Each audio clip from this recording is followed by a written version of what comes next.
friends. This is a video to show you how easy it is to make your own hypochlorous acid. I feel like when I am explaining how to make it, it can start to feel really intimidating when we get beyond like it's vinegar, salt, and a device. But then you also need to test it with chlorine strips and test it with pH strips and use special bottles and it starts to sound really overwhelming. And let me just show you that it's really easy. What we've got is a quart of tepid water. Your device may have a canister. That's awesome. Just fill your canister. I have a nature chlor. This company is no longer in business. I'm gonna drop it right in there. So I've got tepid water, distilled white vinegar, salt. You wanna make sure that your salt does not have any additives.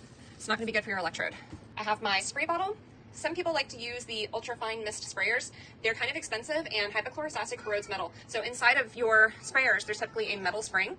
And I was going through, $15 bottles that were ultrafine continuous mist sprayers every couple months. I got over it. This is from the Dollar Tree. So when it breaks, I can just replace it. But I have been using it for over a month now with no issues. We call hypochlorous acid HOCl. So we have HOCls. This is my to-go bottle. It's pretty fine mist. I get this off Amazon too for about $5. When I use this as hand sanitizer, I just spray all over my hands. I don't rub. I feel like rubbing makes it dry faster, and I want my hands to stay wet for about a minute. So I just kind of do like that and let them stay wet and dry naturally. I'll show you how I dilute this in the end. So we've got our salt, we've got our vinegar, we have our chlorine indicator strips. I would recommend the strips that go up to 1,000 because if your strips only, the less expensive strips tap out at 250, 500. If you make a stronger solution by accident, you're not going to know. You're just going to see whatever the highest number is on your strip. So if I have out to 1,000, I can see the full range of where I'm at and then dilute it back down as necessary. Sometimes machines go on the frets, or sometimes you'll let it run, you'll set a timer and forget to check it, and then you've let it run for 30 minutes. Or you added too much salt and it made a really strong solution. Get the big strips. They cost more. This was about $20 when I bought it in 2022. But you can take your strips and cut them into thirds. There we go. So you see how big this one is. This is cut into thirds. These have lasted 2 years and they're gonna last quite a while longer. I have my pH strips. You wanna make sure your pH is close to 5.5 as possible. I typically hit about 6. If your pH gets too high, you start making bleach. I'm really frugal. So I cut my pH strips into smaller strips. I pick one out with a pair of tweezers. That way the oils on my hand don't throw off the pH. Dip it in to test. So let's make some HOCl. We're going to use vinegar. Your machine should give you an idea of where to start with the amount of vinegar and salt to use. From there, you can tweak it. I add 3 tablespoons of vinegar. More vinegar equals a lower pH. I add 1/4 teaspoon of salt. Mix it up. The longer your device runs, the higher the pH of your solution will be. So you can kind of play with vinegar and run times to tweak the pH. And your salt, the more salt you use, the higher your solution parts per million can be. So you can use more salt and less runtime to get the right solution, or you could use less salt and a longer runtime to get the solution. I just go with 15 minutes. That's what my device recommended. That's where I recommend you start. And from there, you can start to play with it some more. I'm gonna put my electrode in and plug it in. And now I'm going to let it run for 15 minutes. See if I can get you up close to see the bubbles. Okay, so you can really see those bubbles going. Doing science. All right, my alarm is going off. Our 15 minutes are done. I'm gonna come back here and unplug my electrode.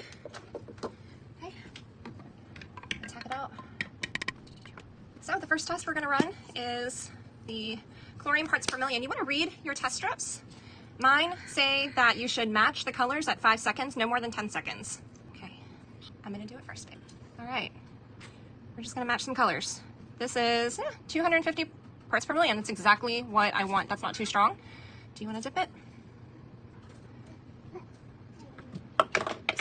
All right, thank you. Oh, okay. Step back. Move your hands back, please. You can check the color right there. Okay, now I'm going to check remember I've cut all the little strips to tiny bits. 250 is perfect for cleaning. It's a bit strong for contact with skin.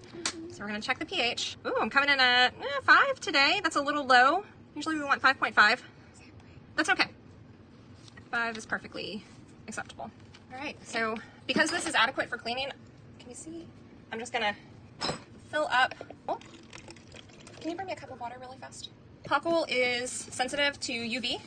So my kitchen doesn't have a light. I just keep this on top of the fridge out of direct sunlight. A lot of people will keep it in a cupboard so that the light doesn't degrade your strength. This is for hand sanitizing. I don't want 250 parts per million on my hands. So I'm gonna cut it half and half with water.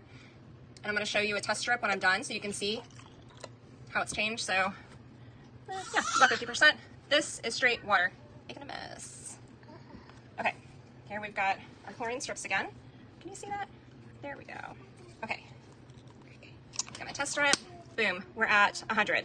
That is what I would like to see for skin safety. If I was using it on a wound or in my eyes or in my mouth, I would dilute it down even to 50 ppm for more sensitive tissues, but my hands sensitive. And that's it. I'm gonna keep this in my purse. I'm not gonna keep it in the car where it's in the hot and cold and direct sunlight. I keep it in my purse or a jacket pocket, and I spray the cart of my groceries. I spray my hands and my phone.